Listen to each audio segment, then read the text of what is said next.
Hello my friends, John LaRuffa here with another Unbiased unboxing, and in this episode I am super excited to unbox Atiwa. Oh yes, I love Uwe Rosenberg games, and this is a new one, and I've been looking forward to it for well over a year, so no more wasting time. Let's see what's inside. And as usual folks, please like and subscribe to my YouTube channel if you haven't done so already, and if you have, thank you so much for the support. Like I said, huge fan of Uwe Rosenberg games. And on the back, you get a little flavor for what's going on, although you know I would like to see it all set up. At least you get different pieces of the components and you can see what this, kind of a little bit about it. But let's just bust this guy right open right now.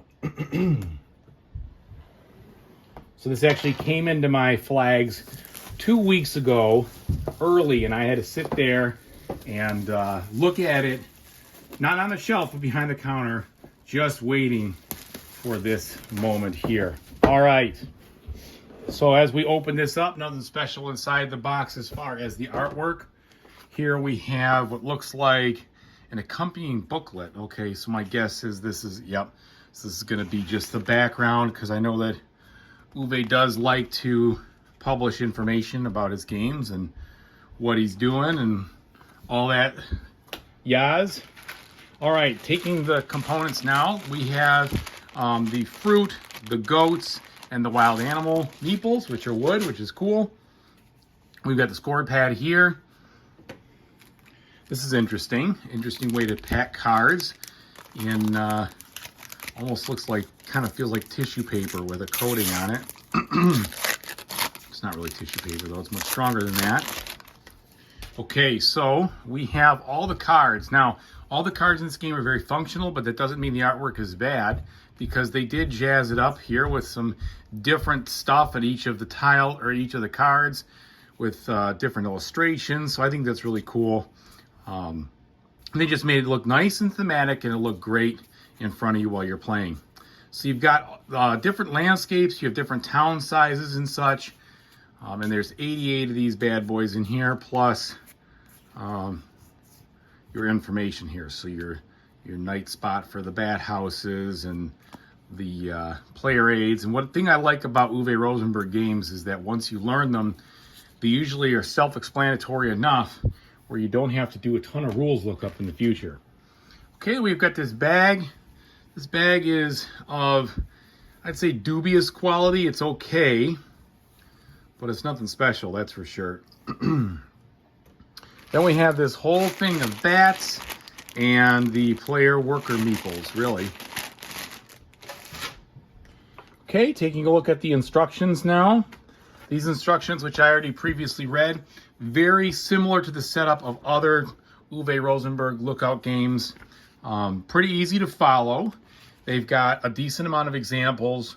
The pictures are helpful. I didn't have really any real tough time learning the actual rules, although usually like this, you still need to get the game a play in to kind of get a feel for the flow. It's all in here and everything. There's the solo rules, but you still need that that first experience to get the flow down. You don't really get that from reading these.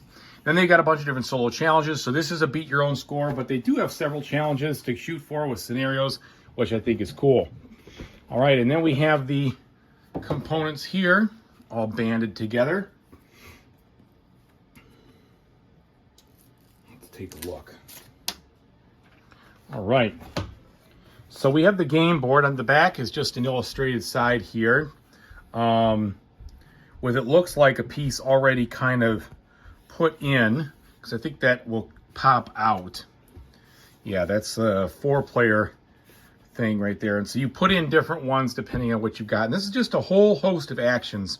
The way the game works is it's basically acts as kind of a center for the worker placements, but also you're going to be moving things around here on the tiles, which leads to some variable worker space kind of situations. So then we have our punch boards here. They're all medium thickness, and the artwork I think looks good, looks nice and kind of colorful and also thematic to this area. You kind of get the feeling that this is the, kind of African jungle, so to speak. Okay, well, hopefully those are supposed to come apart. Yeah. So here's the supply boards. Everything goes on here with regards to your resources. And there's 4 of those. Then we have the board here for the 3-player and then the 2-player. I'm assuming you use the 2-player for the solo mode. All right. Oh, these are actually pretty thick. So then we get to these tokens with the huts on them for the families, and these are double thickness right there, and the trees are also double thickness. So they thicken those up, which is cool. It gives a little more girth. All right. Thanks so much for watching. I really appreciate it. I'm going to bust this game right to the table, get it played, and you'll see a review from me in just a few, maybe a day or 2 tops. So thanks again for watching. I really appreciate it. Whatever you decide to play in the future, I hope you have a fantastic time doing it. Take it easy, everybody.